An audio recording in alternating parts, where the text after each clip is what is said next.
in button. There it is. Good morning, all. Welcome aboard. Glad to have you. It is a rainy day here. It's kind of peaceful. Had the door open for a bit. Dog, kind of confused. He's like, sort of want to go for a walk, but not really. And so here we are. Late night last night for me, so excuse my abruptness here. I think I'm going to change it up where when I do the radio, I need to do radio on the exact same night I do a live stream, I think, because there's like a big time frame thing between like 9 at night doesn't really end for me. If I stop streaming the radio at night, I think that's a little bit hot. If I stop streaming the radio at night, I don't go to bed for a long time. I just don't. It's not that I want to or I'm even trying to. It's just how it naturally flows. I need like a buffer after that. And I think I could pull it off as long as it's like, am I muted? Okay, good. As long as it's not like Monday or, anyway, we'll figure that out. There's a lot of back end things, like in the background here, that are going on right now. And because it's sort of AMA Day, that's sort of the unofficial thing that we're calling it that. I figured it's a good time to catch up.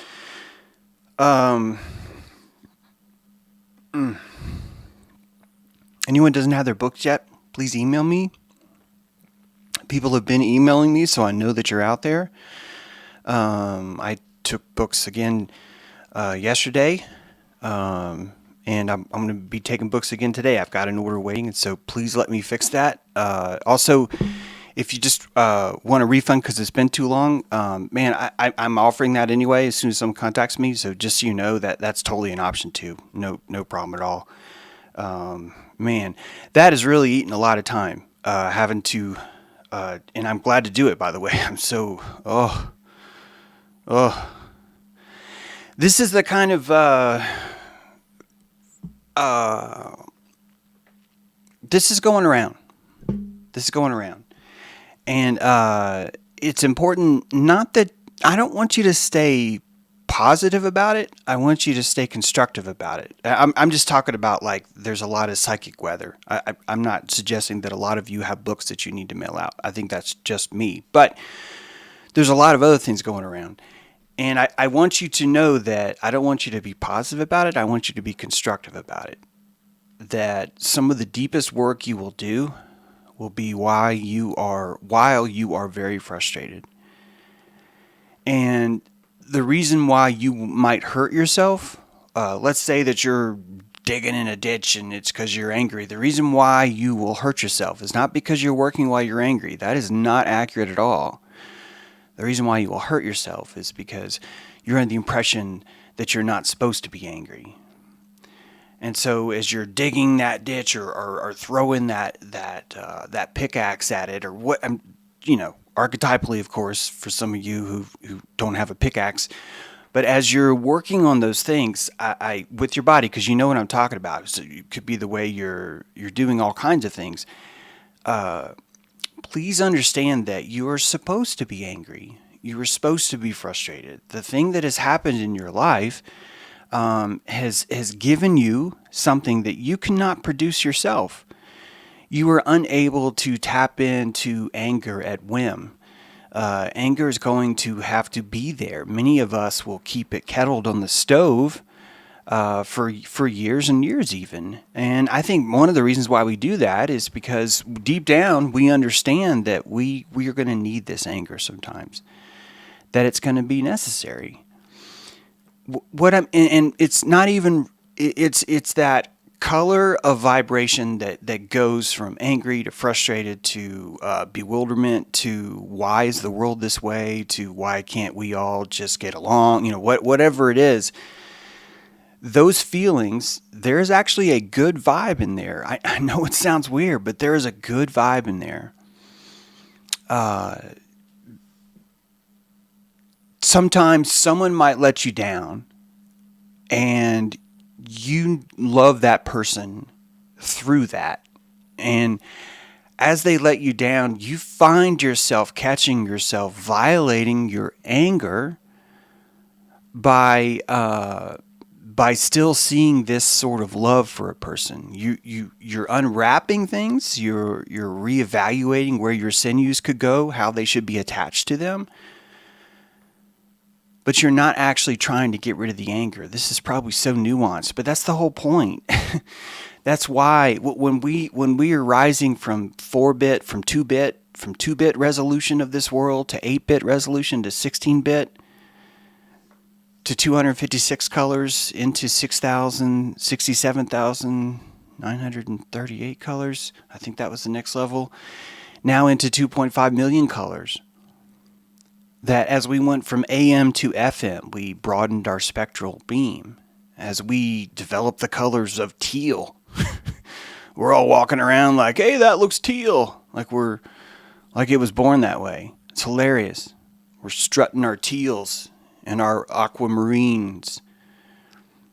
We're seeing colors that weren't there before. We're hearing sounds that weren't there before. We're having feelings that aren't exactly what we thought that old feeling was. It's not purple.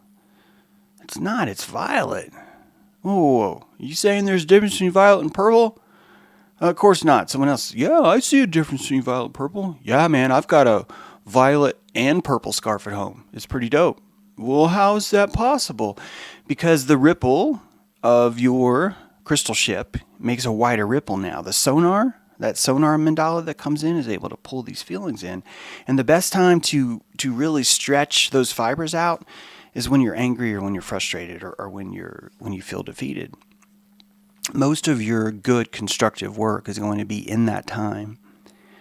And if it happens to be that someone let you down, there's a good current in there where you start to realize, I probably knew this would happen and I wanted the relationship anyway because I just genuinely love this person. There's a deep fiber optic thread there, and most of us get that gunked up in the rotors a little bit. It gets twisted around. I think that's what's happening right now. Russia today said, or yesterday I think said, that they're now going to switch all their gas sales to rubles, which of course basically means we are not going to be selling gas anymore. Why? Because of the sanctions. Because half the people are sanctioning, the other half aren't. While America's literally bombing Somalia right now, while America is paying for the bombing of Palestine right now, we are insisting that the evil scourge of the world is bombing Ukraine right now. The hypocrisy, we can't say the hypocrisy is off the charts because it's been there the whole time. I don't feel how the same kind of anger about that anymore, only because I've been dealing with this for a while. You've been dealing with this for a while. I've been watching the jungle for a while. The anger isn't really the best reaction to everything. I don't mean like we had to let go of our anger. I mean that as we sat with our anger for a while, we started going, it's not really exactly anger. It really is closer to frustration. And if you've watched my show, if you've been able to hang long enough, you start to realize that the frustration here does not lie with this one scapegoat that we've deemed Macron, or Zelensky, or Putin, or Biden, or Trump. That frustration really lies in our fellow man's propensity to want to keep feeding that.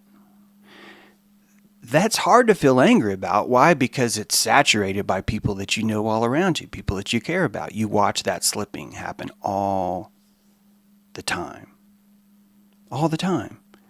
And as you're watching this slippage, this slippage is happening in your tribe. It's happening in your community. It's happening with people that you have shared a block with. The cul-de-sac is occupied by these people that you're not really quite angry with. You're disappointed. You're frustrated. And this kind of vitriol will be the only opportunity when you could really start to unwind that. Now, if it was just your kids, I think that's easier. I don't think we actually give our kids unconditional love. I think the fact that they have our genes in them and the fact that we keep banking our energy into their food, their clothing, their shelter every day, really it's not unconditional love. It's very much an investment kind of love. We put a lot of time into this kid, this child right here. If it was unconditional love, it would also probably be an unconditional holder of that.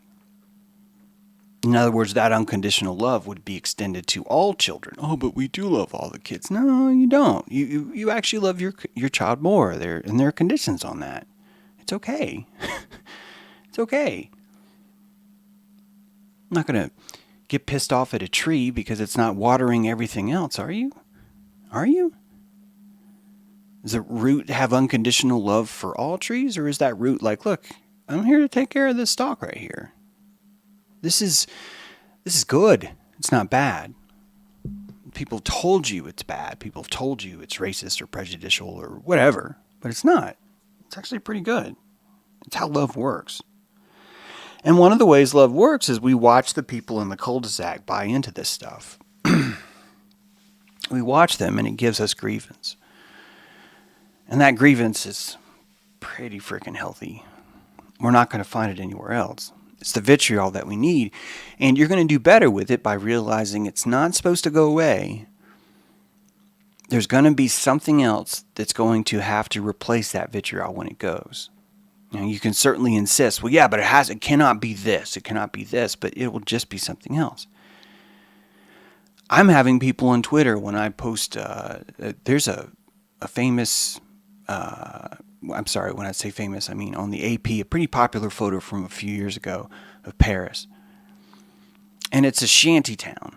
It's the view of what used to be a park, a beautiful park, that now is just a shanty town where people are, it looks like a scene out of Oliver Twist. And I posted saying the same people that did this to Paris want to do this to the rest of the world. And the comments that I get back are, oh, so you're saying that there was never a slum?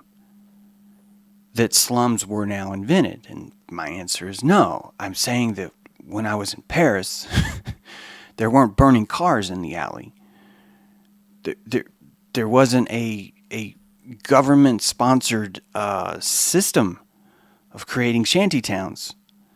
And I get that we want to say, well, this is all a product of this, but the entire purpose of government is to not have burning cars in the streets. And we're not going into those, none of us are going into those shanty towns with anything else except for clean hypodermic needles. Or posters about what privilege means. That's what we're applying. That's the salve we're applying. And the reason why is because we are caught in this bitch zone of polite, of nice, of no one can be angry. And if anyone is angry, they're the problem. They're the fault. And this is the deepest kind of self-abandonment and abuse that we buy into growing up. We're under the impression that the anger that we feel by something is our fault. It's a flaw that we have inside of us. And the people that are unwilling to hold their own are the very ones that are claiming that kind of spiritual battle. There can be no anger. Anyone who is angry is at fault. This is part of why it's so hard to perfect your red belt, anger. The moment that you have the red belt on, you feel guilty for even being angry. It's a very, very difficult belt to master. And when you are digging the trench, when you are swinging the axe, the anger is actually a source of movement. It's wind in your sails. And it will only break your boat if you are frustrated with the fact that it's there and you are trying to kill it or destroy it. That's where the pain comes. That's where anger transmutes into something destructive. Anger doesn't mean destructive. Anger is never meant destructive. We have welded those terms together for very specific reasons, and those same reasons are why there's burning cars in Paris. And those same reasons are why we're watching every government shut down their central bank and destroy their dollar in unison at the same time, because it would be the only way to put everyone on a one world bank. The conglomeration is welded in the pain and sparks of dissent and of anger. And as we insist, well, we shouldn't be angry all the time, all we're doing is losing positive, natural, bountiful torque. It's all going away because we hate that form of anger. We're angry at our anger. It's legit what's happening. So we have to uncover. We don't have to. Many of us just fear the power that we have, and when we feel anger, we're touching that hot furnace and we're like, wow, this is really warm. And we look for excuses to dump the power. We'll shed our warp core when no one's looking. We want to be able to tell the captain, well, we lost the warp core. Well, what happened, Scotty? Well, it got hot in here, man. I don't know what's going to happen. Every time I show anger, Captain, people get all freaked out. People insist that the problem is anger. And anger's never been the problem. Anger is the establishment of boundaries. Anger is the seeking of something different. It's difficult because people will even do the same thing with ego. It's like, well, yeah, but yeah, I guess ego's not bad, but you got to keep it in check, bro. You got to keep it in check. You got to keep it in check. And I'm telling you that you do not actually have to keep your anger in check.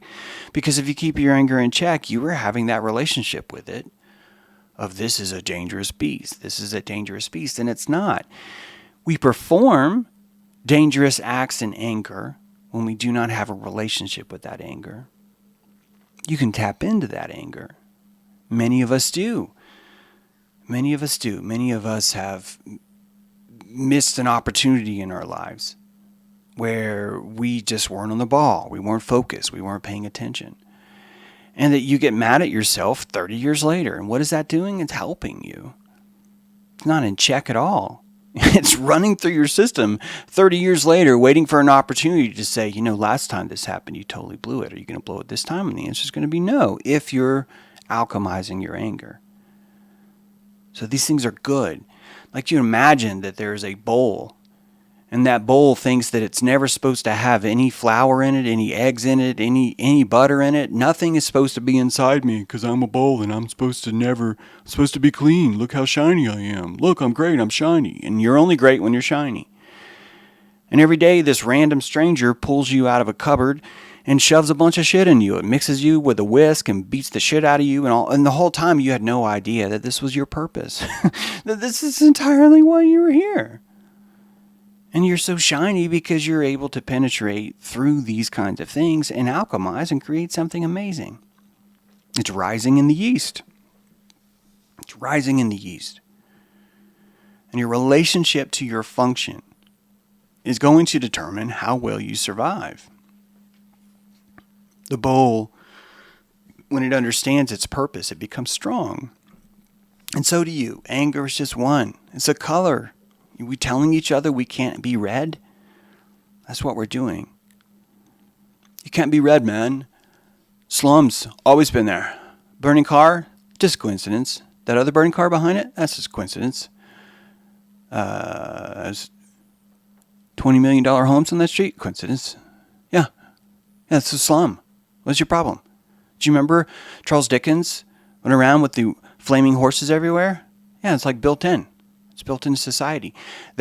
You're watching that. Dude, take that. They told you to take it, so take it. Yeah, safe and effective, man. Take it. Take it. It's the exact same thing. Well, I'm angry at that. Well, you shouldn't be angry. You shouldn't be angry at that. 73, so what? So it's 73 of them, so what? Why are you so mad, brah? You weren't mad at 38, so why are you mad at 72? It's a constant. This is how we eat each other. We cannibalize each other when we do this. Yeah, angry clinging to angry music. Perfect example. And if you find yourself in that flow state, you can actually enjoy yourself. You can enjoy yourself under that current. And that changes your entire relationship to it, because now you're airbending. Now you're airbending that stuff. Look it up if you don't know what that means. But now you're airbending. And that's some serious power. That's some serious juice happening when we do that. All the time. So you wanna air those grievances, baby. Air them. Yeah. Finally. You gotta slurp it. You gotta tell people, man, I have grievance. I have grievance. I have grievance. I have grievance. I'm coming. Hang on.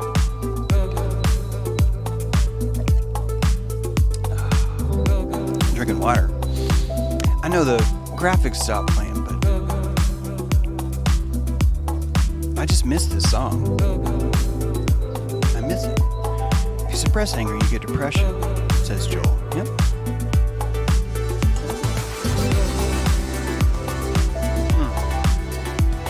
Gotta love coffee. Rose 777 in the house.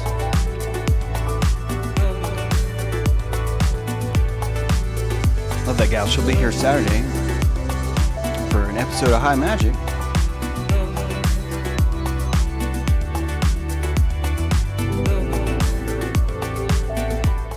So you got to feel that. Oh, man, I'm going to fix that where I can be talking over that. I'll fix that. But I got the song working. I finally got the song working. So yeah, the airing of grievance. We're going to turn this into a more potent ritual. I don't think we really have a choice. There is far too much doubt right now in our power. We've got to go full steam.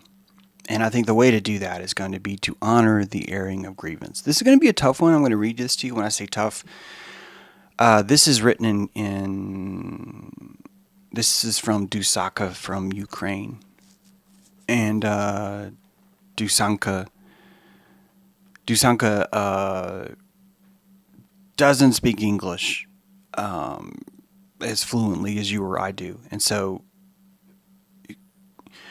I'm going to read this to you, and I want you to know that the mistakes are mine and Dusanka as we're just translating into this new language. I just want you to hear actually someone there telling you something completely unfiltered. This came onto my website yesterday.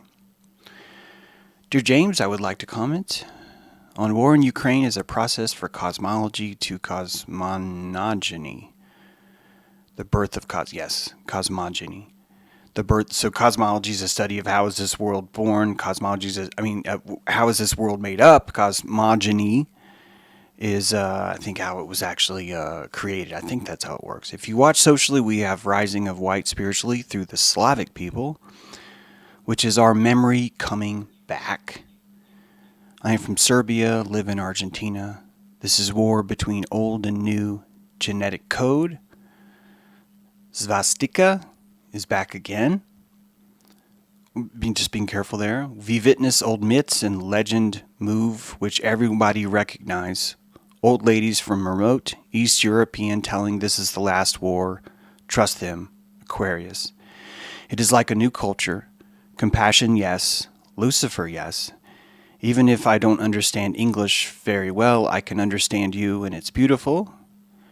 Things what I can notice about mind control is, for me, is it's only one conspiracy, and it is us against our soul to do not remember, because in West, most of the people don't remember and do not think what it is. They know that it is MK of all MKs. Ukraine now live the worst of humanity, worse than any war before. I can say because we had similar in X Yug. Now is global. Dear James, you are, for me, the best what I listened on English till now. Another story is beauty of all that. Even through the transmission of a broken language barrier, even in the transmission of separate flags pretending to be separate countries, we are decrypting humanity. And people that can barely, actually, I don't mean barely, this is really well done, but people that are struggling with even writing English know exactly what you feel. They see the same things. To be angry at what is happening around you is natural, and you don't actually want it to go away. You don't. You do not want it to melt you. You do not want it to remove your energy. You want to pour it in your fuel tank. You want to find a way to engage the torque of that, because it's very important. You honor that torque. You honor the message through that torque. The part about the soul versus you, I've said this before, this is not a battle of good versus evil. And if you are processing your anger like the shiny bowl, you will continue to say this is a battle of good versus evil, and it's not. This is a battle of you versus the lack of you, versus your absence on the post, your absence in the pilot house when the waves hit. That's what this is about. And that's why scapegoating is so popular. Because anyone caught outside of their pilot house has an excuse now to say it wasn't me. These burning cars were here long before all this happened. These things were the result of anything but me. Excuse me for...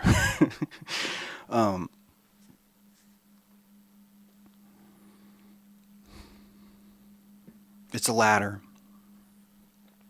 It's part of Jacob's ladder. And I don't want you to ever lose your white belt. We still have people that come in and like to show off. Well, I was never a white belt. I was born this way. And I'm just like, okay, Skippy.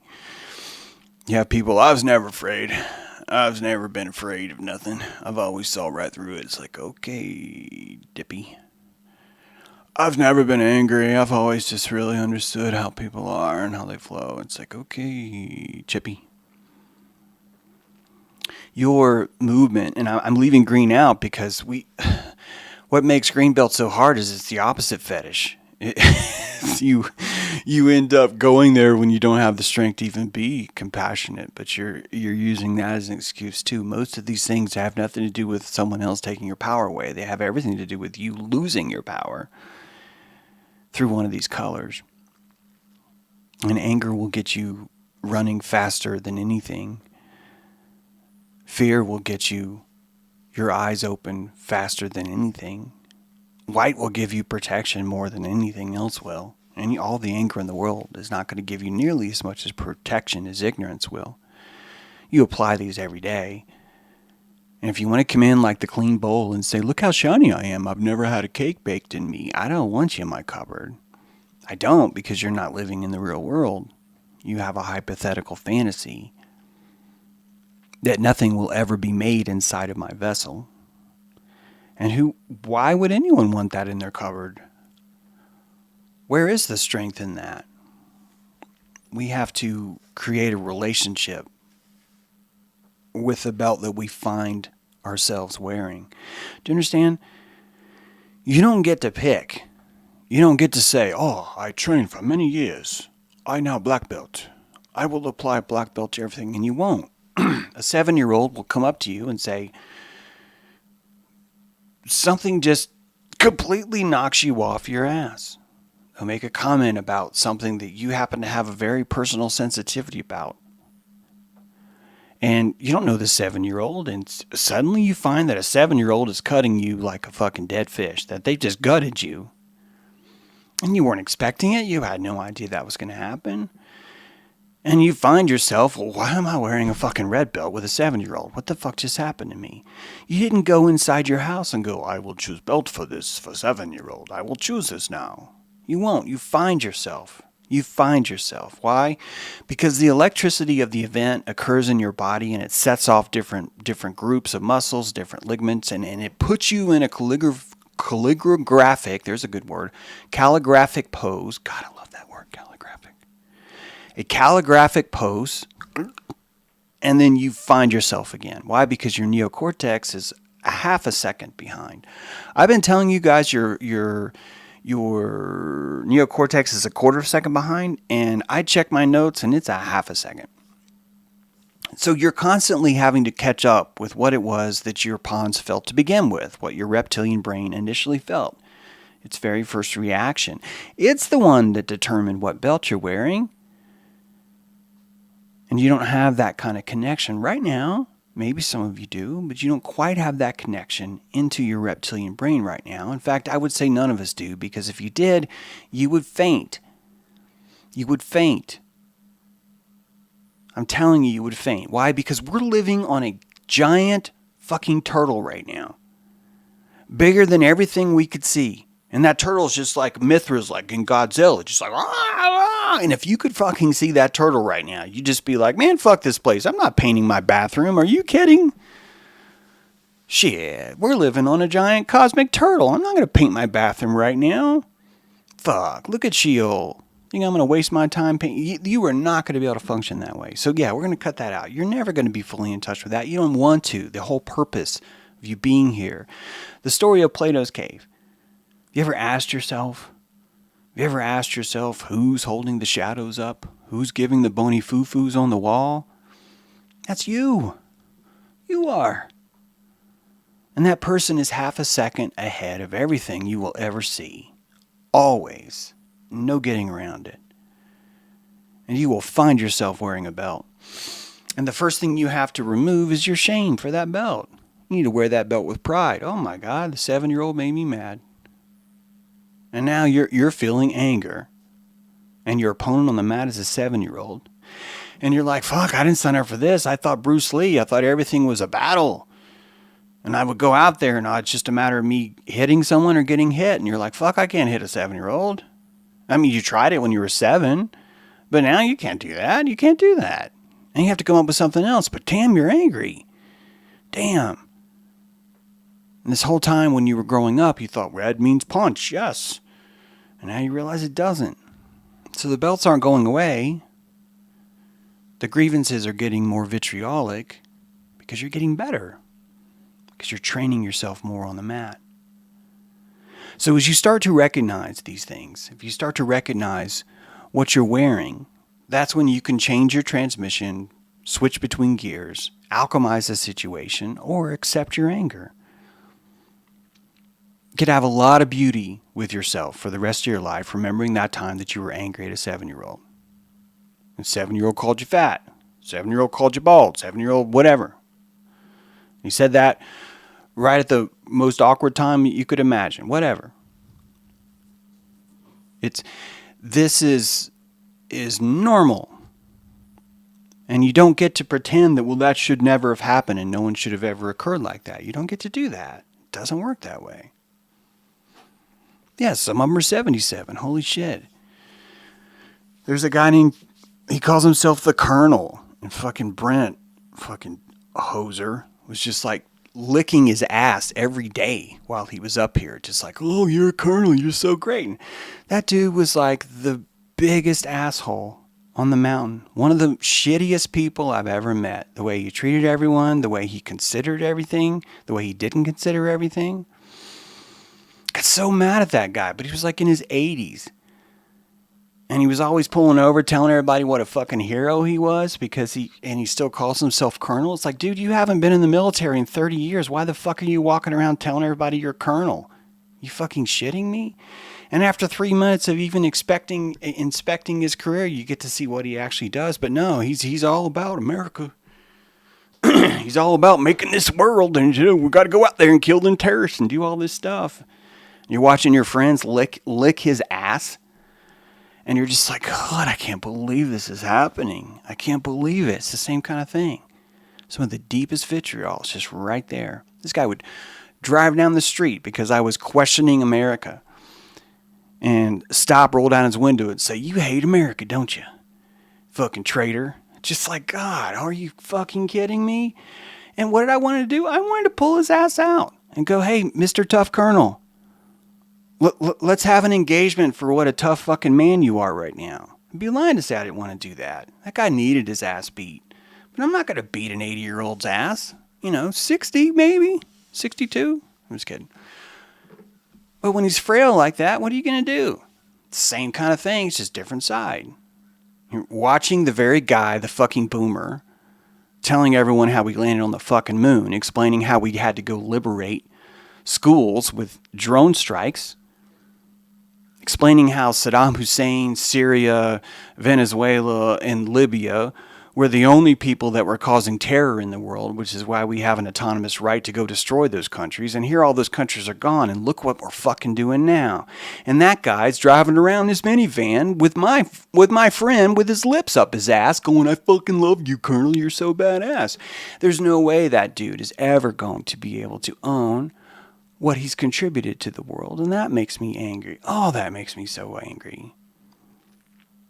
And when I see him drive by, it's all part of the mix. It's all part of like, fuck. Oh, here he comes again. Driving his black minivan with a fucking NASA sticker on the back. He's like, oh, I got it all figured out because rocket science is hard. It's just like, ugh. So of course you're surrounded by this. Of course you are. And he's got that on there because he knows how fucked up it is. He knows deep down. And you don't get to tell him.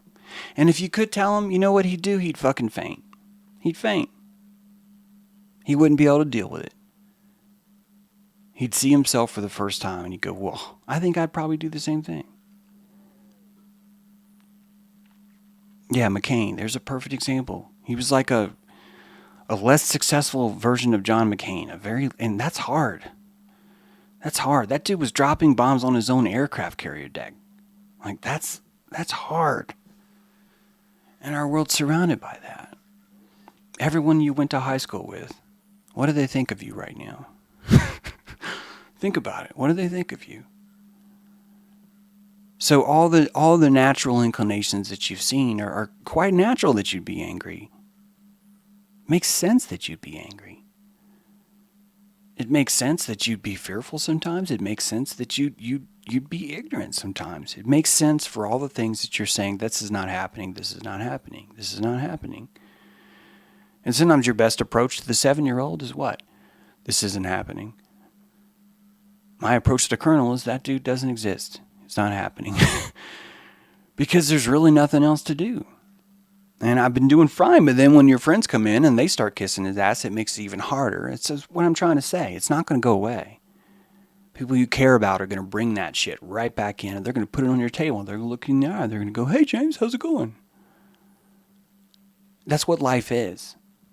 And you're not going to be able to pretend that your bowl is always going to be shiny and there's never going to be eggs in it. It's not going to fucking happen. Never will that happen.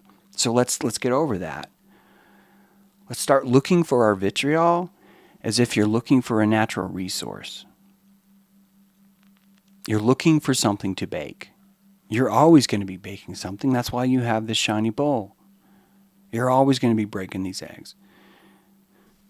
What is the red belt reaction but to break the egg? To whisk it up. To destroy its separate parts until it's the smoothness of a single thing. Constructive is a path of anger. It's a path for that torque. And the goal isn't even to get rid of it. The goal is to be constructive with it. That's what I'm trying to say. The 7-year-old is giving you a beautiful challenge that you'd never be able to find before, right? The challenge of transmuting it.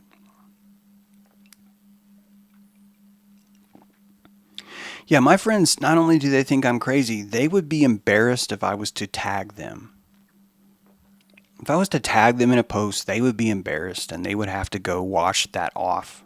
I know that about them. I know that. And that's the majority. It's not the minority. Say most of the people that I went to high school with. When I say most, I mean a large majority, not a minor majority, a large majority. If I would have internalized that while it was happening, because I actually saw that happening in high school, I understood that there were just certain things that put me on an island. You guys know the same thing. And that island, all it's done is grown more, not less. More. You've become more islandy, which has been built on your constructive use of isolation, your constructive use of ostracization. You've constructively used that the exact same way you could constructively use your anger, the exact same way you could constructively use your fear. The first person who put a lock on his door had fear. That's the first person that didn't get robbed that night, too. Figured out a way to do that. That torque came from fear. Could have come from some anger too. But those two things exist, and if it wasn't for those things, it wouldn't have happened. If you did not fear your government, you know what you do? You'd be taking another dose. If you did not fear your government the next time they told you we had to go to Ukraine, you'd be saying, I bet Colonel would be proud of me if I joined Ukraine and went over there. These things are the only thing that's keeping you alive. These colors. From white to yellow to red to green to blue. And you're not here to get rid of them. You're here to calligraphize them. Calligraphy is probably the purest, rawest, most natural form of expressing yourself. It is. And with us inventing printers and plotters and things like that, we've removed the moments from our lives. We've turned them into processes. Because you can print calligraphy. But when you print calligraphy, you miss the opportunity to see yourself. The ink is permanent. The brush is soft. The weather, the humidity, the flow of your hand, how confident you feel in your fingers, how you feel about the letter itself that you're drawing, how you feel about the swoop of the J as you think about your past. Because when you sign your name, what you're really doing is expressing how you've expressed yourself your entire life, in a moment, in a line. The cursive line is a life, isn't it? It's born, ink touches page, there's nothing you can do to change it. The ink's on the paper now. You've been born, and you express who you are through your line. And when the pen comes off the paper, you die. The signature's over now. You've collapsed your wave. It's now digitized. It's now been printed. And we've removed all expressions of our calligraphical nature, like this, of our calligraphic nature has been removed into something printed. And when it's printed, there is no yellow, there's no white, there's no anger, there's no red, none of that. You're just printing it. It's so profound and it's so simple. And we've had that technology since day one, and we've been trying to obliterate those things. We've been trying to obliterate that. Regurgitation in schools, doing the same thing. You will not reason through why something could be that way. You will simply memorize it and obfuscate. That's why I love the live stream so much, because it's a calligraphy of my tongue. My tongue is performing calligraphy on your ears right now. And my confidence today, my confidence for how I've dealt with my anger the last few days, the confidence that I've dealt with my fear the last few days, the confidence in all those things is directly expressed in my signature right now. My confidence right now. Monday we had a great show, Moonsday Cast, and Charlotta, first couple times she's been like, actually her first time really being a formal mod on a radio show. There's an active form of nervousness that comes with that. For hours before that broadcast, there's a nervousness that's built up.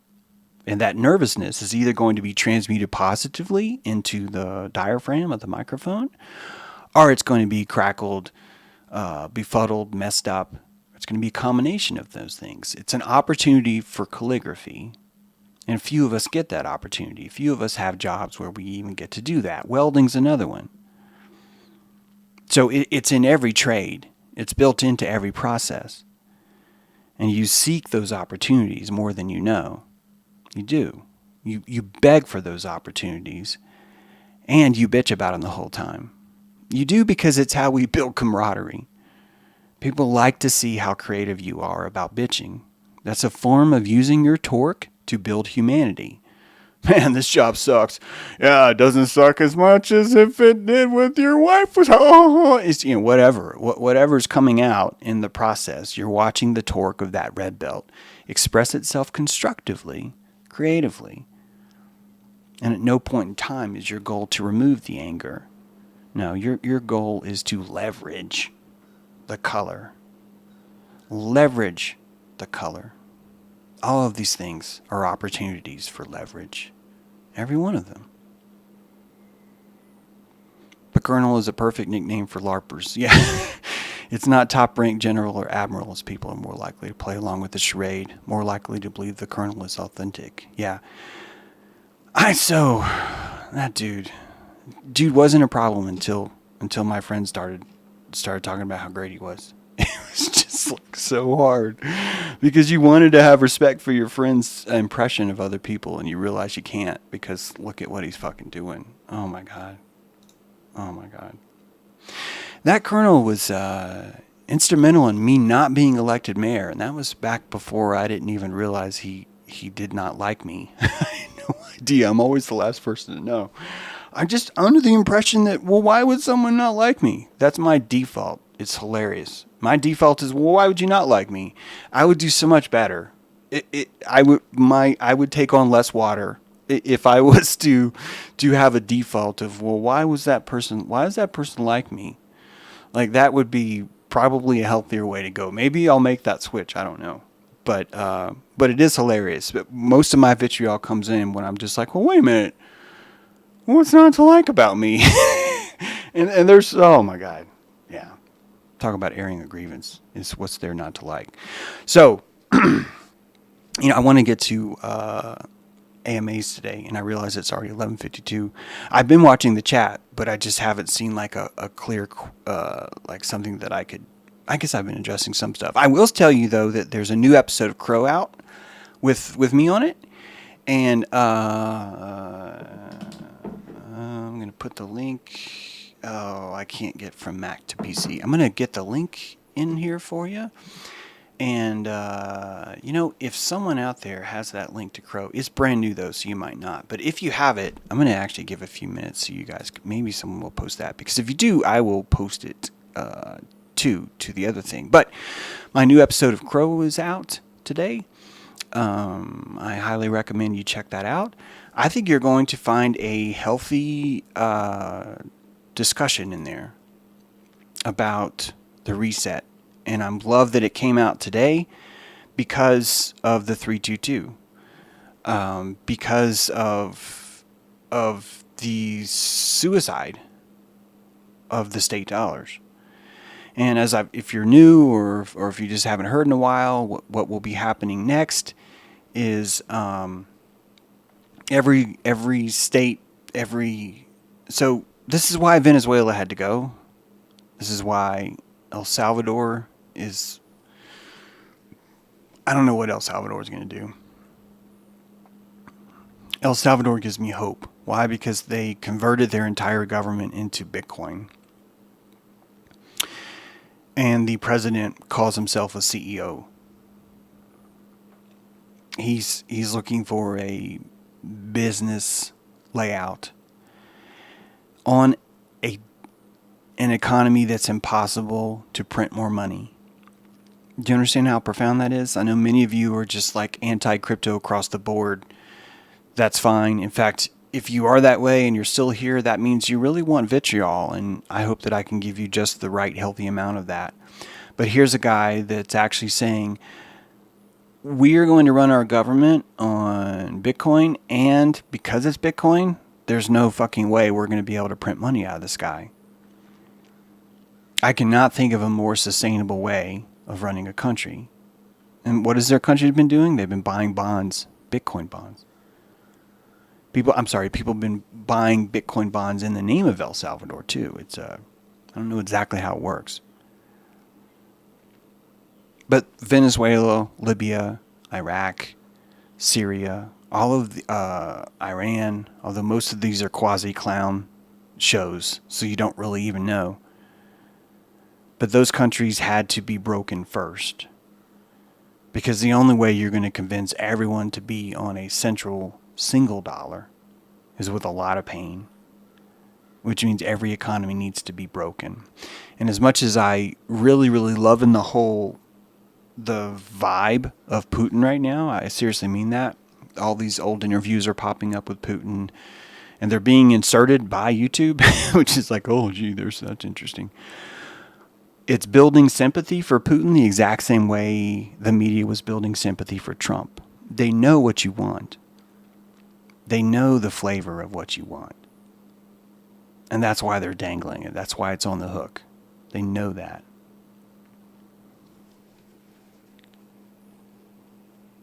It could be Johnny B. El Salvador is being set up to be a great fall. My hunch, though, hope I'm wrong. I think that all countries have been set up to be a great fall. And I think that El Salvador is maybe independently trying to do something to stop it.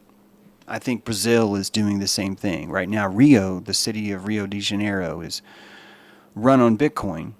And probably their country will come next. If you remember, Belisarius had some interesting things to say about this interesting thing that happened the last 2 years, too. I'm not trying to... This is why I don't really have a lot of hopes or optimism for the Russia angle.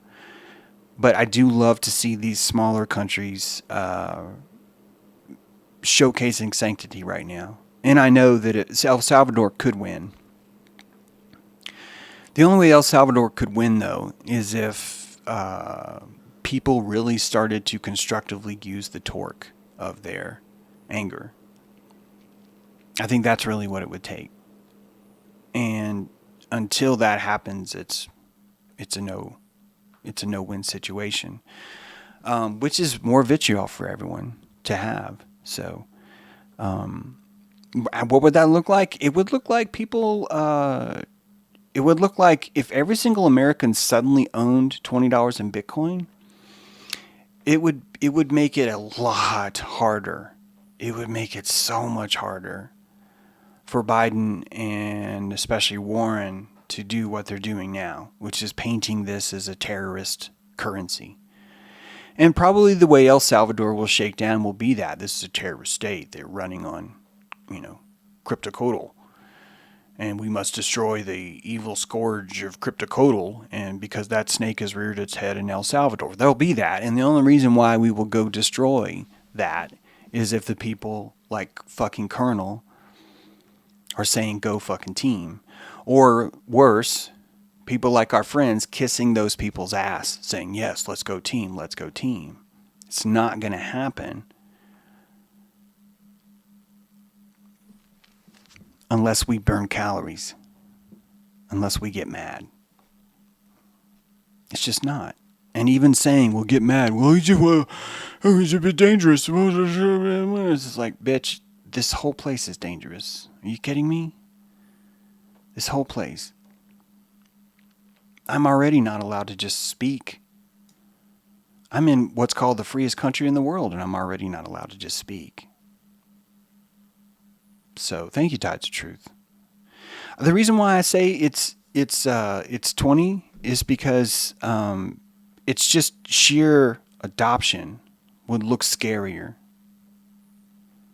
It just would. It would be more calories to burn. And the people that have to burn those calories to get there would lose their jobs faster And so you'd need a more flux of people that are willing to try and destroy the cryptocodal, is what it would be. Government won't take it away. It will be worse, like the cannabis industry.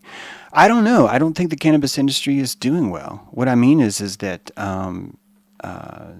there's certainly a lot of people that have been like, yes, all the people that were like pro-cannabis, the second that they regulated it, they shut up and they were like, oh, we're so happy now. And it's like the worst thing possible. So I'm with you on that. But I can't really embrace the fact that that's actually working, though. I think that it's been very, very expensive to criminalize or regulate cannabis because it requires so much aperture bursting. There's a lot of cherries that get broken because of the endocannabinoid war. It is impossible for you to engage in your endocannabinoidal connections to this earth and still trust government, because you're watching them regulate what grows out of the ground. And you're watching them do that as they have a warp speed with a vaccine, while the FDA is, 60 years now? We're still looking at the cannabis. We're not sure if it's safe or not. We'll get back to you. That is expensive as shit for people to continue to believe in the government, to continue to kiss the government's ass while that's happening, is what I'm saying. It could be normalized like alcohol, for sure. But alcohol didn't actually last either. It was a costly event. And my best hope is that we're done with the boomer bullshit. We're done with the kissing of Colonel's ass bullshit, where there's enough of us that are not going to do that. And that does happen. That naturally rolls over. Guys, it costs psychic money to push someone into a hole. It's not free. And yeah, many of us love victimhood. We embrace it. All of us love victimhood. All of us utilize victimhood to a degree. Many of us are profiting off victimhood, building our livelihoods on the victimhood. Yeah, that's there. That's why we're here. It's not a war between good and evil. It's a war between you and a lack of you, right? But every time someone else is encouraging the lack of you, one of you wakes up. Sometimes two of you. Every time. And that's why it would take something as simple as like $20 in Bitcoin. It would just make it that much more expensive, because everyone would be like, why is the government trying to destroy this thing? And it makes more people look at the white paper going, why did they fucking give this to me? Why do I have this free energy device? And why is government telling me it's terrorism? Why is government telling me marijuana is terrorism? Why is government telling me Bitcoin is terrorism? Why is government telling me privacy tokens are bad? Why is government the exact same time while they're telling me that I need to have a central bank digital currency given by the government to me? Why? Why does the Bitcoin network, the Lightning Network, work better than the CBDC? Why has this entirely organic form of currency been around and thriving with zero government help at all? Why has it done so well, independent of government? And now they're asking me for more tax dollars so they can prop up a CBDC. These things are expensive. They require calories to burn. The requiring of those calories to burn will be costly, and the cost of that will end up in a positive result for those who are slowly waking up to what's happening. And that stuff will be built in to their genes. The cannabis industry needs adjustment. There is no cannabis industry, Tony. There is none. There are people that are practicing medicine, and that medicine comes out of the ground, and some of that has to go through a dispensary. Some of that is tax, some of that is that, but that's not it. That's something different. The cannabis industry has been here long before we made it illegal. What we want is to be able to see it on the street. We want to be able to see it in the billboards. And that's never going to happen. I don't think that will ever happen. And it's actually not government's fault. It's the people around you's fault. They're not ready for that. Do you realize that if everyone went and had an endocannabinoid experience and dilated themselves, most of them will freak out? You do know that the people that get super paranoid when they smoke are getting paranoid because the aperture opens and suddenly they're seeing things that they weren't seeing before, and some of those things are reminding them either of some personal trauma in their own life, or more importantly, some epigenetic trauma. And it takes a guide, it takes a special journey to get through that. And most people say, no, I don't like the way cannabis makes me feel, so I don't do that. And that's fine. I don't want to push anyone into doing that. I don't want people fainting on the street because they understand we live on a giant fucking space turtle. Who wants that? Car accidents, right? Weird, frustrating rituals. So even watching how many people react to cannabis is showing you why it's illegal. It's showing you, guys, government isn't doing this to us. Our projections are doing this to us. Our projections are what fuel and runs this system. Yes, it's run by criminals, but hear me out. If your projections were not in line with what they were doing, you would understand quite clearly that it's not government, it's actually a criminal organization. And the moment you understood it was a criminal organization, they would run out of bullets. They would run out of bullets. Why? Because they would run out of people that are giving them bullets. And that's why they're pushing so hard for a machine. Because once IoT comes in, once CBDCs come in, they now have a controllable machine. CBCs give them the power to say no. CBDCs give the government the power to say this transaction is reversed. There's no way to reverse a transaction in Bitcoin. It's impossible.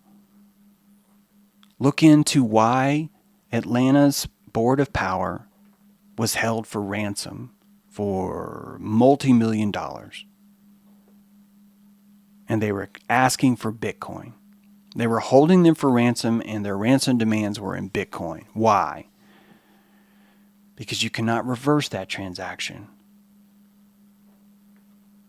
But you can trace it, James. You can trace the number. The government knows the number of the address. And that address is disposable. That address can go anywhere, can go underground, can be divided into 1 trillion pieces through an Ethereum contract. And those trillion pieces could cost the person that wants to get that ransom money half in Ethereum transactions. And oh my God, he only ended up with $24 million instead of $50 million. So he went from no money to $24 million because he had to hide the number, the Bitcoin address number. And he did that through privacy tokens. He did that through a pool, Monero pool. He did that through pooling. And we see this stuff for The Sting. Remember the movie The Sting? They do it that way. You involve an entire crowd, and everybody in the crowd gets a penny. And as soon as that penny's over, most people in the crowd don't have a penny. But you don't know who has a penny and who doesn't because you used a privacy token. Well, they're in charge of that privacy token too. No, they're not if me and Johnny made the fucking privacy token in our basement. If we made that ourselves in our basement, no one else would be in charge of that. Well, they're going to come find your basement. I know. That's why Johnny and I have 17,000 basements. That's why. The Underground Railroad, the Underground Cryptoed. But we can't embrace that power right now because we're too afraid of it. And it's sad, but I want to be constructive with the vitriol. I want to be constructive with it. Another monetary system will be introduced other than Bitcoin. It already has, Tony. That's the CBDCs. Look it up. Elizabeth Warren tells you. We need an American digital currency that takes care of people's needs. It needs to have all the best things in the world mixed with all the things of government. CBDCs is literally selling you Bitcoin inside a government shell. And I know we're convinced that anything positive that ever occurs in the world has to be from the bad guys. Fine, that's great. That's okay. But when you understand the jungle, you start to understand that giraffe is not an asshole. I've known that giraffe. I've been watching that giraffe for 50 fucking years, and that giraffe has been nothing but righteous. Did you know that before the lion strikes, he actually gives a little sound so that the baby elephants can hear? Did you know he does that? Why does he do that? Because he's working for the lion. Because he's working for the lion. That's why. And the answer is no. No, he's not. He's working for himself. He decided a long time ago, I'm a giraffe, and I'm just gonna yawn really loud when I think the lion's heading for the elephants. And when the lion looks at me, I'm just gonna be like, what? I'm just yawning. Just yawning. It's a coincidence. And it doesn't work with one giraffe. No, every fucking giraffe has to be that way. Every fucking giraffe has to be that way. And what it is, the lion's like, well, fuck, I can't kill every giraffe. This entire thing breaks down if I kill all the giraffes. First of all, no one's going to trust me. The elephant's going to be pissed at me. And those elephants are fucking big. I'm not going to get that mama elephant mad at me. She's going to look at me and go, why'd you take down that giraffe? You weren't even fucking hungry. What the fuck's your problem?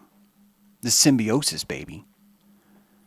We're wondering why it's so weird because we're watching the fetish to say, well, Tesla tried to give us a free energy device, but the government shot him in the head. And Satoshi gave you a free energy device, and you are shooting yourself in the head. That's what's happened now. That you finally actually have something like that. And we cannot embrace it because of the Stockholm Syndrome. It is the Stockholm Syndrome. And I'm not asking you to put your entire life on the line. This is what's amazing about it. I'm asking you to please convert $20 into a non-inflationary investment that has done nothing but quadruple upon quadruple in value every fucking day. And that I'm being told constantly by people, you're working for them. And why? Because I'm showing you something constructive. And we've learned to not like that appetite.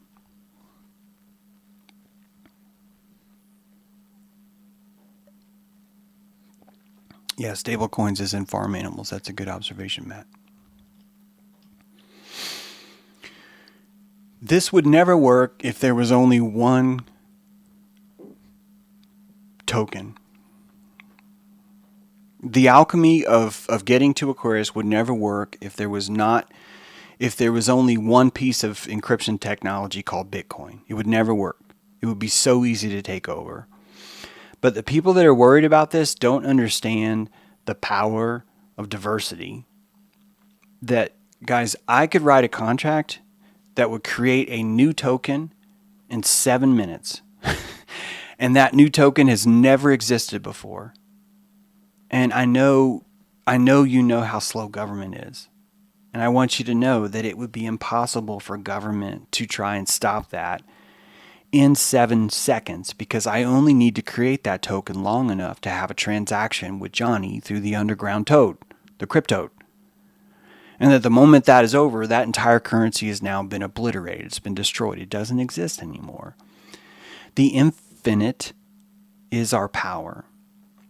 The ability to create infinite currencies is truly the power of this free energy device. That's what makes this impossible to stop. It is impossible to stop.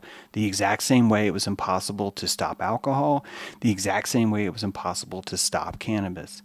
Yes, you can have regulated alcohol. Yes, you can have regulated cannabis, but that did not mean that those things did not exist until they were regulated. They've always been there. They've never been able to get stopped. Never. You do not have to believe in Bitcoin. You can believe in infinite cryptography. Infinite. And cryptography is trust. I trust you with the key. You trust me with the key. And we're big boys. There's no takebacks.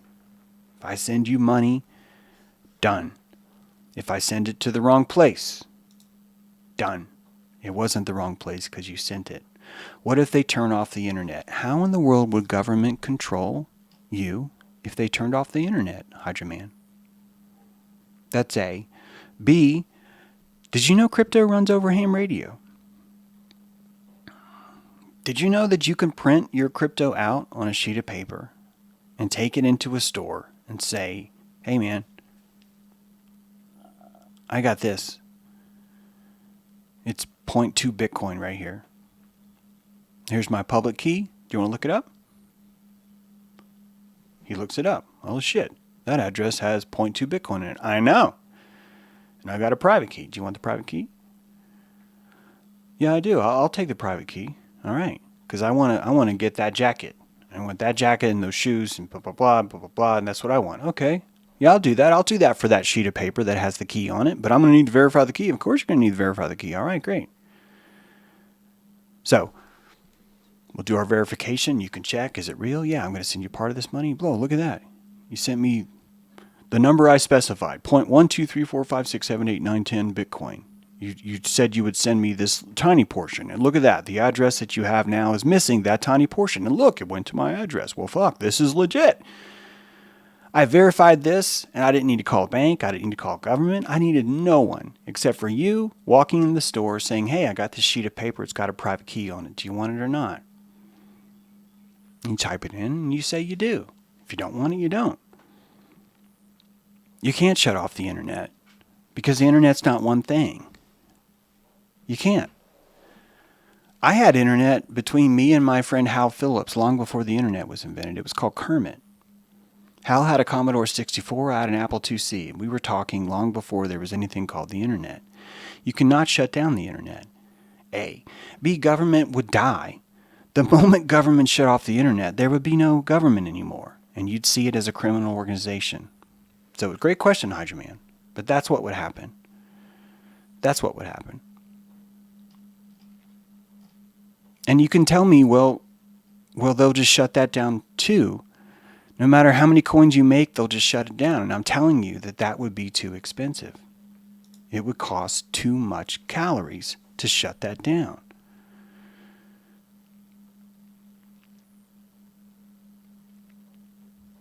How you verify when internet was down. So, first of all, I don't understand why you think that the internet is something outside of yourself. Can we talk about that first? Can someone explain to me where you guys think the internet came from? Because it didn't come from Al Gore. Al Gore did not birth the internet. I know he's told you that before. The government didn't control or build the internet.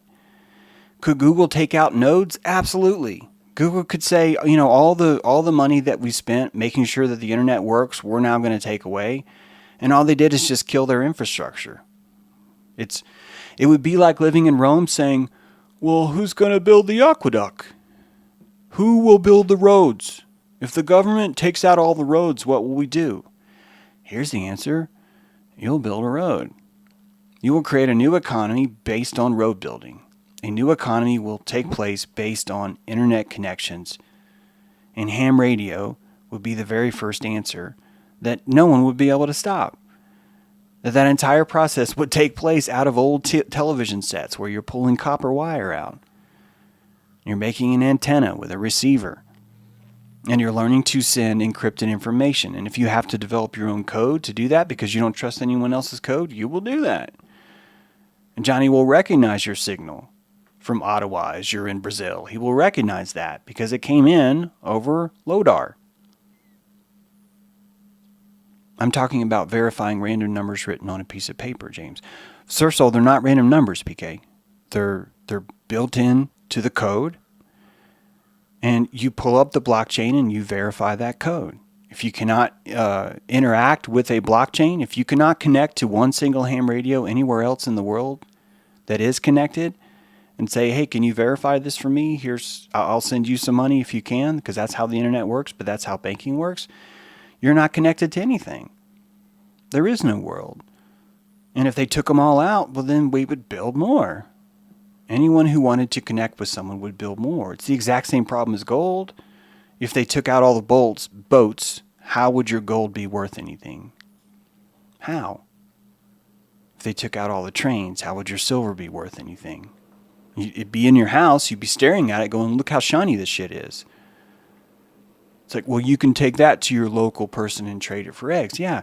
You could also find the local person that has the ham radio and say, hey, dude, I've got some Bitcoin. I'm never going to be able to use it because they took out the internet. And that dude would be like, fuck, I want your Bitcoin. Why? Because somewhere in the world, the Bitcoin is thriving. There's no way civilization could survive without it. It's the same thing as alcohol. It's like really having this impression that during Prohibition, no one was drinking. Or that in North Carolina, because it's illegal, no one is smoking pot. That's not the case. It's the exact opposite of the case. Why? Because life persists. So A, there's no way you can take it out. And B, how is government going to survive without the internet? Don't you understand that government needs internet more than you do? That the government is nothing without the internet? The government is nothing without roads. The government needs media more than you do. They need it more than you do, not less. They're the ones that survive on that, not you. You're looking at it backwards by thinking that way. But they'll just take out the ham radios. Yeah, exactly. How are you going to take out a ham radio? How? Yeah, cryptography would be it's the new speakeasy. I think that there's just a fundamental misunderstanding of how the technology works. I think A, people think that the internet comes from the government, and without the government there would be no internet, and it's just not the case. We've been transmitting internet over the phone forever. If they take out the cell towers, again, who's going to call people that take out your cell tower government? Who?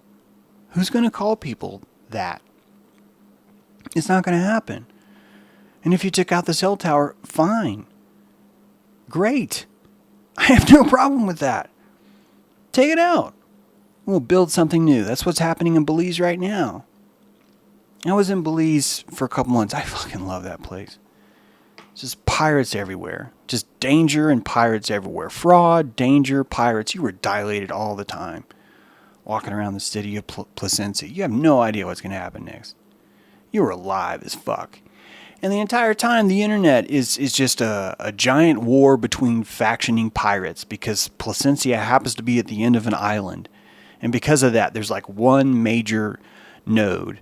And all it takes is one dude to say, oh, I ran my truck into it. It was such an accident. Oh, if you don't want that to happen again, you need to give us $10,000. So you can't even tell me that I haven't thought about this.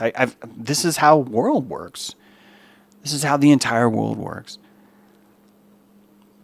And so the entire time, the city of Placencia, what are they doing? They're declaring war too by saying, we have to save our internet. We have to save our internet. And so they are. They do. They will. It's happening. It's happening all around us. If you're wanting something that's never going to be bumpy, you're not living anyway. You're not. You're living inside an IKEA. You're pretending that 200 square feet is all nice. And none of that wood's real. Take your fingernail and dig into that wood. It's all particle board. It's snot. It's wood snot. You're living in wood snot and you're saying, well, as long as it's all smooth, then everything's fine. Is it necessary to have a separate email address for the investment of crypto? No. You actually don't even need an email address. To own crypto, what you really need is X47216511. You just need a really long number. And you just need to be able to store that. That's all. If you can store that long number, you own crypto. Some people don't like to write down really long strings of characters, many people, so they keep it on their computer. And by keeping it on their computer, it's kind of dangerous because if anyone was breaking their computer, boom, you would lose all that and be gone. That's all. Very responsible. It's making you responsible. It's making you have to bury your money in the yard. And what's wrong with that? Isn't that better than government? Wouldn't it be better if we would just bury our money in the yard? Wouldn't that be so much better? Oh, but James, the root came in and broke the jar, and the jar spoiled, and it got all wet, and the paper faded. Now the money's gone. It's like, I know. This is why you need to be careful when you're burying your money in the yard. I know. You don't get to tell me that you lost money and I didn't. In December. I was broke as fuck in December. And I sold some of my crypto because I needed to pay my fucking bills. And as soon as I sold it, I sent it to the wrong address. So you don't get to tell me that. It's vitriol. It's how it works. If you're going to bury your money in your yard, you're living in the jungle. If you're going to put your money in an FDIC account, you're living in the jungle. It's already lost its money. The only difference is government promised that they would only slurp it slowly. That they would just take tiny, tiny slurps of it over time. And we call that good. Why? Because it makes Colonel happy. It makes the Colonel really happy and satisfied. Like, yeah, this is nothing happened to the dollar. Dollar's the strongest thing it's ever been. And look at it right now. Fucking limp, pathetic. Not even an op. It's a sophilisk. It's a limpalisk.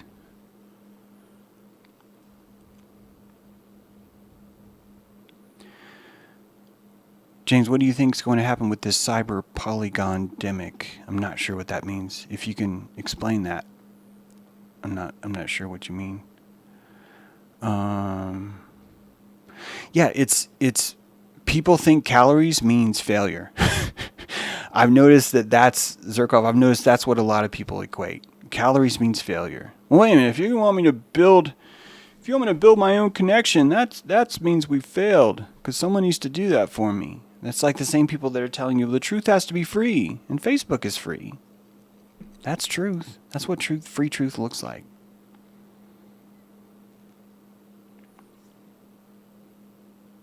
I had a bunch of money invested in Russian companies when the war started. I'm hanging on to the worthless shares. They won't let me sell them anyway. Yeah.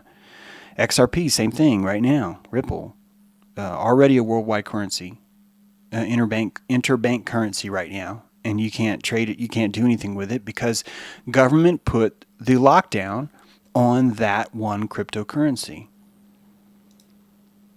And so there's the lesson right now. First of all, here, perfect example. XRP is a token. It's called Ripple. It's like Bitcoin. It's just like Bitcoin. And the SEC said, oh, this is bad. Ripple's bad. And so they launched an investigation. And what happened? Coinbase and a few other exchanges, American exchanges, didn't want to get their ass chewed out. So they said, hey, if you own XRP, sorry, we're not going to let you trade it anymore. It's the exact same thing of, well, James, what if they cut off the crypto? And you know what? XRP is still worth, I'm still 4 times up than when they declared it illegal.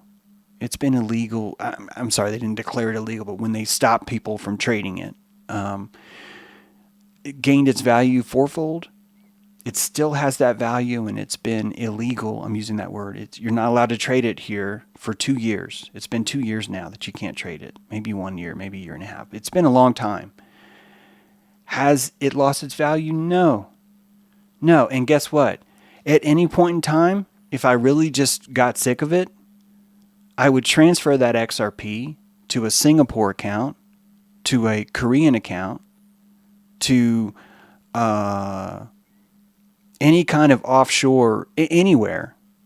I could send it to my friend, and my friend could then, through his VPN, connect to this other offshore account and sell that for me.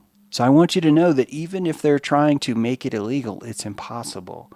And yes, once they own all the countries, and all the countries can say, we're not going to trade XRP. And guess what? It wouldn't change. Guys, do you realize that they said you were not allowed to mine Bitcoin in China, the largest fucking country in the world, with the most Bitcoin miners ever online? We're told a few years ago, you cannot do this, or a year ago, you cannot do this anymore. If anything would have killed Bitcoin, it would have been that. And Bitcoin went up, not down. I don't need you to believe this. I don't need you to buy into this. I don't. I just want you to know that a free energy device has been unleashed in this world. And because we have a paranoia about words like blocks or chains, or because we have a paranoia about anything positive being found in the jungle, you are going to miss it. You are going to miss it, and more importantly, your great grandkids are going to look at you and say, what the fuck was your problem, dude? Why couldn't you have bought $20 in fucking Bitcoin? And no, that wasn't a promise to say it'll be worth $1 million later. I'm not even telling you that. I'm telling you that you're stepping out and you're saying, hey, you know what? Fuck this. Fuck this dollar. The fact that we even have to talk people off the dollar shows you how bad the Stockholm is. Shows you how bad it is.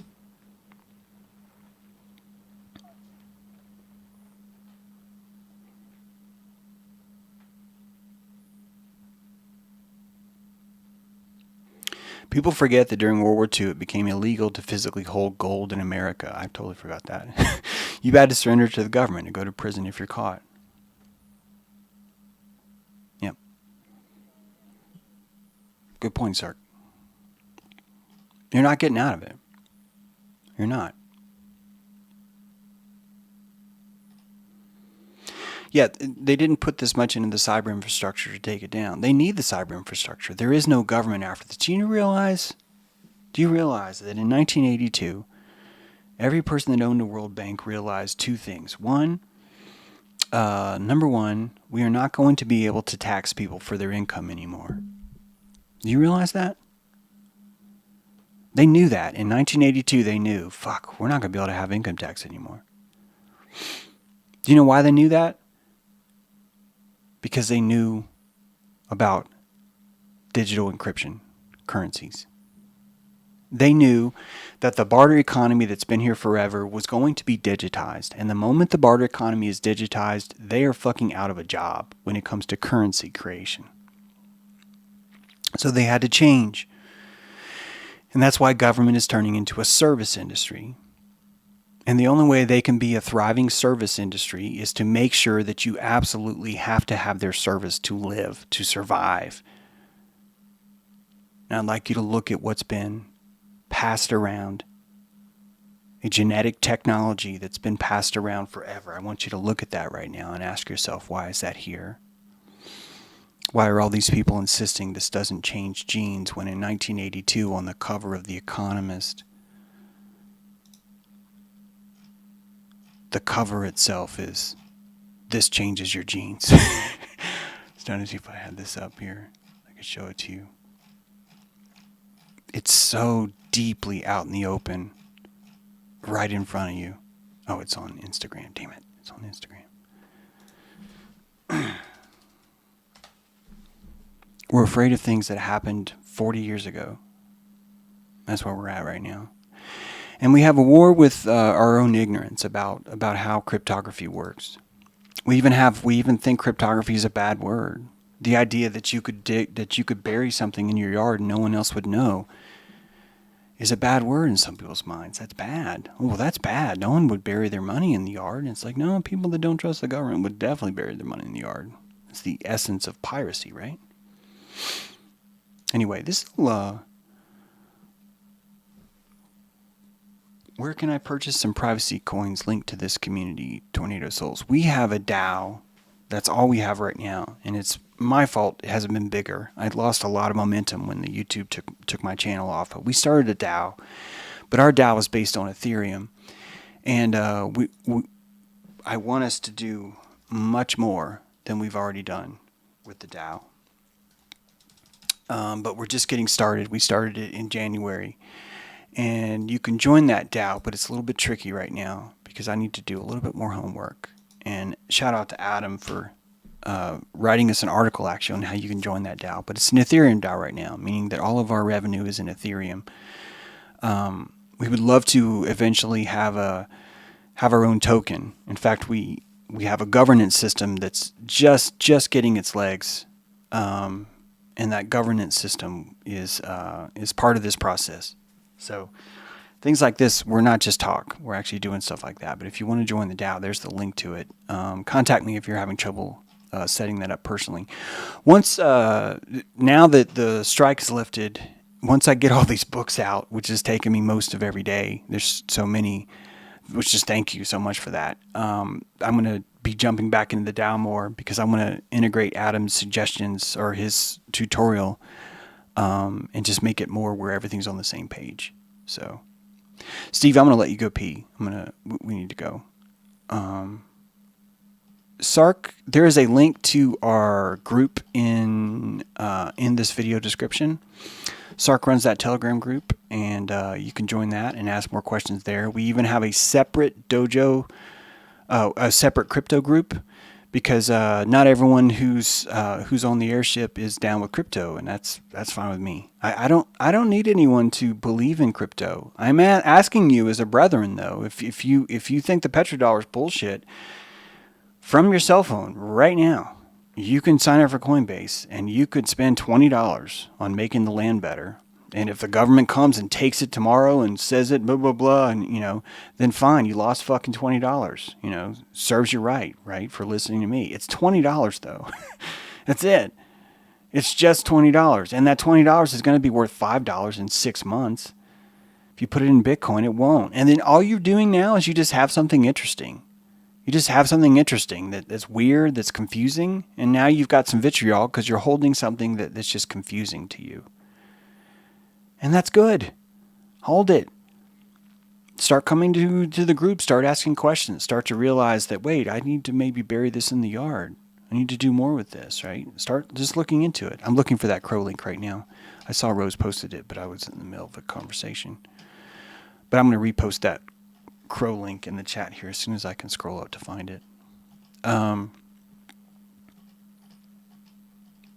People just don't understand that it's a free energy device. There it is. Oh, thank you, Shitmouth. You guys see that? There it is right there. It's a free energy device that requires massive calories.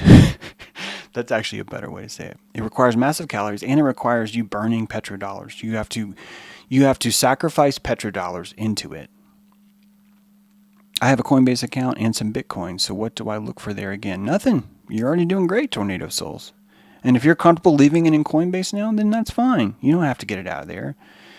If you enjoyed your Bitcoin more, or if you found it like a hobby, you might find, hey, if I put it inside a plastic coating, it might last longer. And that plastic coating might be a private wallet. It could be an offshore exchange. It could be a couple different exchanges, or you could just download it to a Trezor if you wanted, or you could leave it on Coinbase. The point is to have more accounts that are holding Bitcoin than have ever held before. That's all it takes. That's your vote. You're putting pranic votes into a cryptocurrency that's been used to hold the government fucking ransom in the past. And I'm not here trying to tell you you're going to be safe on Coinbase. You're going to be safe on anything else like that. I'm telling you you're buying something that is volatile right now because there's a war against it. There's a war against it. That's why. So I heard Bitcoin was traded on the Fluid Exchange. I'm not sure about that, but Bitcoin has been traded in back rooms for a long time now. You do not have to have a Coinbase account to trade Bitcoin, nor do you have to give anyone any information about who you are to trade Bitcoin. There are actually even vending machines right now this is the real power too, is when you understand how a vending machine works, because you can buy something out of a vending machine and no one can ever track that quarter down. It's a small enough denomination that you didn't have to go to your bank account to do that. Additionally, the dollars themselves aren't tracked because the coins don't actually have a serial number on them. So I like to imagine that you could buy Bitcoin with cash, with small denominations of cash, and have completely untraceable. There's no way anyone ever knew that you had that. There's no way. Same with gold. You can go to a flea market, you could buy gold, and no one knows you own that gold. It's World War II, and you're like, I'm not going to, why would I go up to them and say, yeah, I had gold this whole time, here it is. What kind of putz would do that? Right? James, love you, bro. Is this not a move into further fiat? Everything is perceived based, but tangibly we have moved further and further from real. I think so first of all, fiat lux is beautiful. To declare that there is currency, fiat currency, is a beautiful thing. What I think is bad is what we did with it. Currency is a public trust, dues. But currency is good. I'm asking you to move your public trust from the government-funded currency, from the government-enforced currency that's enforced with weapons, into a private currency that's never been enforced with weapons, that doesn't have to be, that is subterranean beyond all countries. I think your beef is that you can't physically touch it, and I just think it's because you're lazy, because you don't want to. I don't mean this bad, dudes, but what I mean is I think if you really wanted to touch it, you just print it out. You could just print your key out, or you could put it on a Trezor wallet, and now it is tangible. Do I have it right there? Hang on.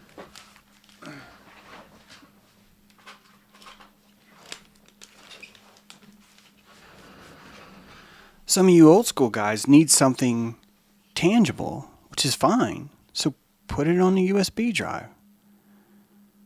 You could take $1 million in Bitcoin and put it on this USB drive, and now it's tangible. Now you put this in a fire safe and you have something tangible. And what happens when your kids turn 18? You say, here you go.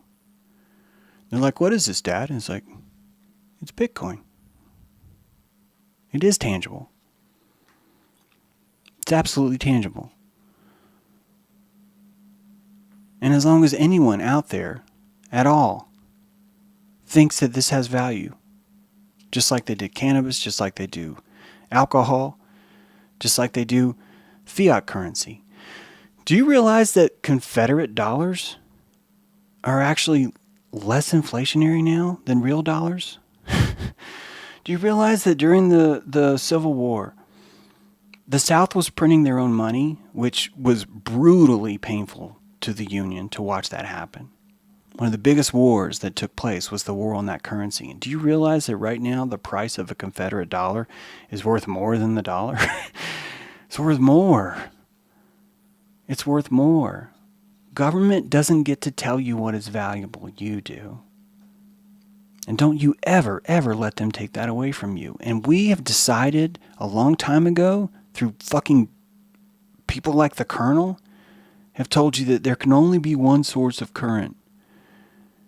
And that is the petrodollar. I don't have a problem with the word fiat. I have a problem with the petrodollar. I have a problem with all of the control and force that's been exerted, making sure that people find that valuable. That's what I have a problem with. When Bitcoin was written, do you know what the very first line of code was?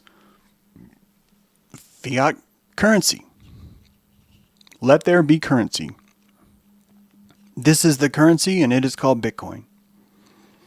You get to choose your craft beer. Before craft beers came up, there was only one beer, and it was red, white, and blue. That's it. And no matter where you went, you could only buy the same kind of beer. And all that's happened now is that other people are making their own beer, and not once do they have to check in with the government to do it. Not once.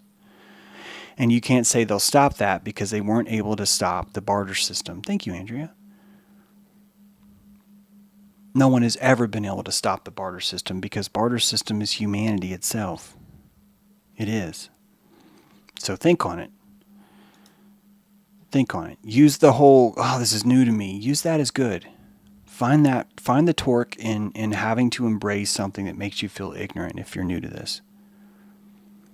If Putin endorses Bitcoin, I'm in. I don't think Putin would be in his job if he, I don't know, guys. All of us clean our own eyesight, so we'll just see. I have some Ethereum because I like the Ether. Yeah, I like the Ether too. That's our DAO is built in that. Ethereum has also been invaded, not necessarily by the government as much as by the conglomerate, the corporate government. So I don't think that you're going to have a lot of solace in Ethereum long term. But for now, like I said, our DAO is Ethereum based.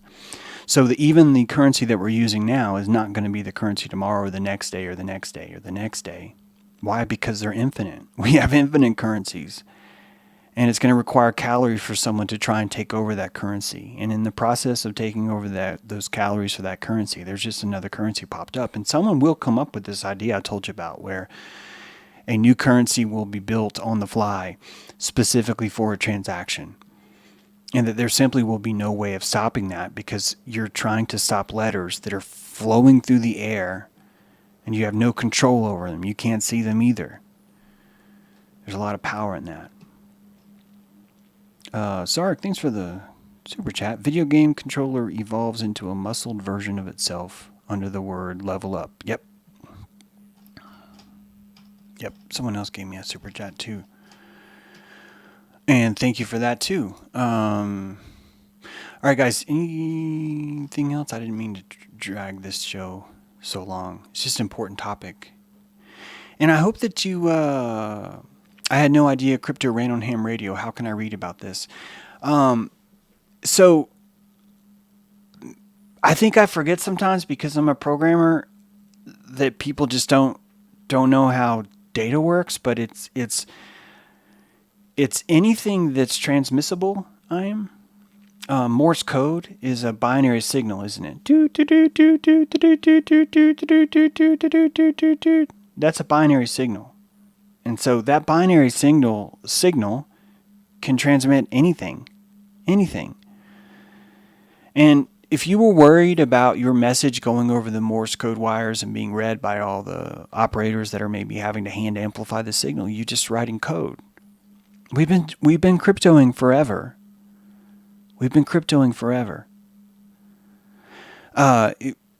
If I want to buy cannabis from someone, I can't just call my friend and say, "Hey man, I'd like to come buy some cannabis."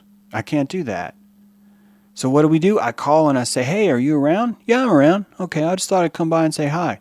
"Oh, I'd love to see you. That'd be great." That's encrypted. Okay? It's encrypted. Guys, encryption isn't new. None of this is new. I think what's throwing you off is because it's digital, you're like, well, wait a minute. This is too fancy. It's not fancy. This is old West stuff. There,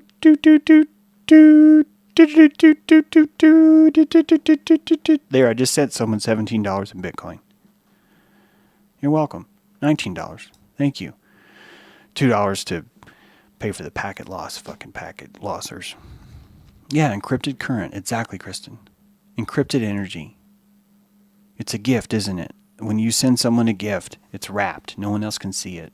Why? Because it's valuable. It's not for everyone else. It's for Kristen.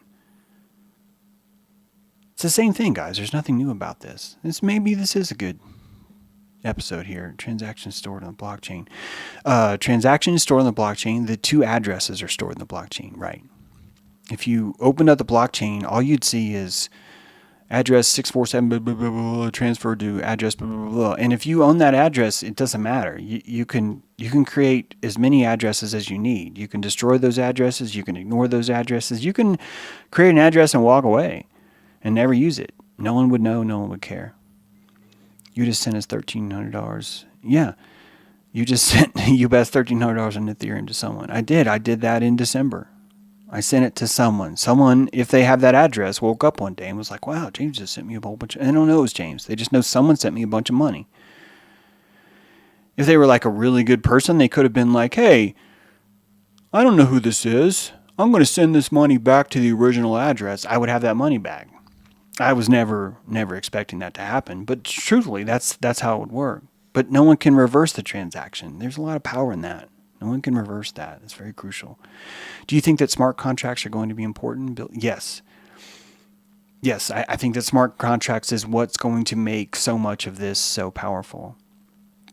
Because a smart contract is something, unless the government tries to fuck with this in somehow, the smart contract makes it irrevocable with power. So Bitcoin transaction itself, the transaction itself is irrevocable. But a smart contract is built into the transaction, meaning, just going to make this up, if you send me 5,000 Bitcoin to this address, the moment that comes in, this smart contract says that 2,000 of this has to be sent to the underground crypto toad in Ottawa, and another 1,000 has to be sent to the above ground crypto node in Louisiana. In other words, you can have built in the contract that everyone knows that if anyone does send this much money to this thing, it will be divided into these 4 different spurs and will disperse. No one can change that. What makes the smart contract so powerful is that there is no way to change that. It also makes it very dangerous.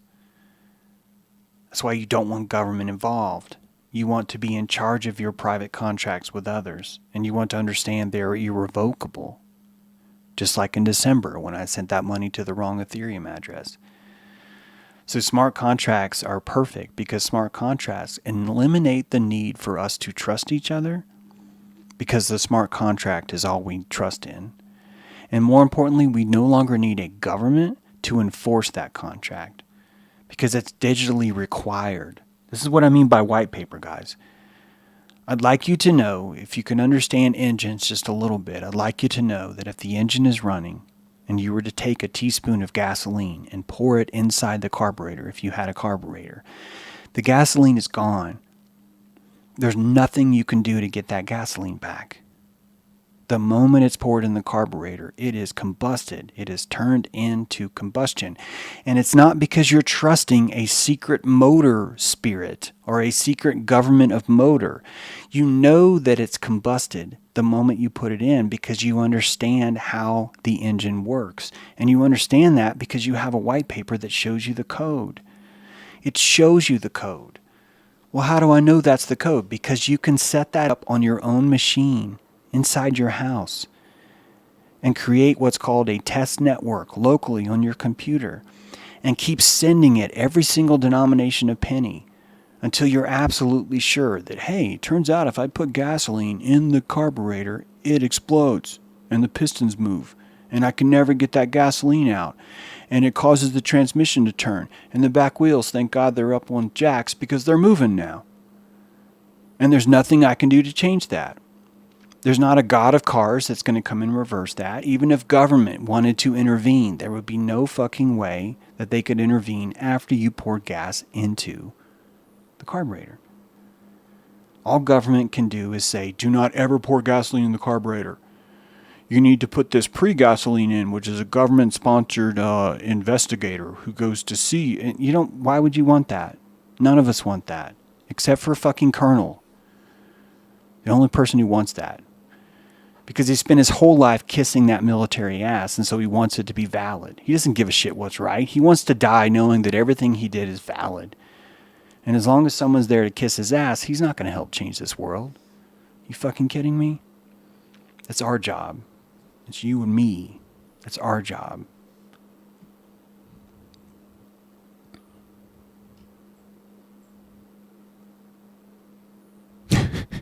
Is it bad that I can't wait for the show to end so I can go listen to the latest Crow episode? No, I will let you go now. You guys go listen to the latest episode of Crow. I want to remind you that Rose is going to be joining us this Saturday. Really excited about that too. If anyone wants to be a part of our radio, I think probably the best thing to do is to become a Patreon because you'll just see more there. But yeah, if you hook up in the groups, you'll find opportunities like that.